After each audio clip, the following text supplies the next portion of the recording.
बहिनीहरूको स्कुटीमा।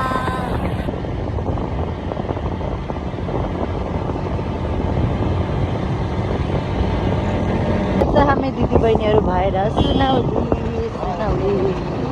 यस्तो राम्रो गेट बनाएको हुन्छ सुनौली। टायर हाम्रो कान्छी नि ठुली। यहाँ हल्का कस्मेटिकका सामानहरू हेर्दैछौँ। कस्मेटिक सकिएपछि हामी कपडामा जान्छौँ। हामी यहाँ जुडा कलेक्सनमा आएर साडी हेर्दैछौँ। दिदीहरूले आफ्नो लागि साडी हेर्नुभएको छ, मम्मीले यहाँ हेर्नुभएको छ। यहाँ आज सुनसान छ। साडी हेर्दैछौँ। साडी हेर्दैछौँ सामान लिएर हामी हिँडियो दिदी बहिनी भएर। ओहो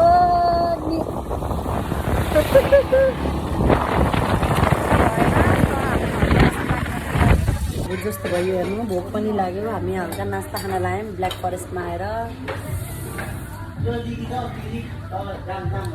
इन्जोय गर्दैछ नि गाइज। पिज्जा खाँदा लाहौँ। पिज्जा खाएर जाने हामी त्यहाँबाट नास्ता खाएर निस्कियौँ। अब हामी घर जाँदै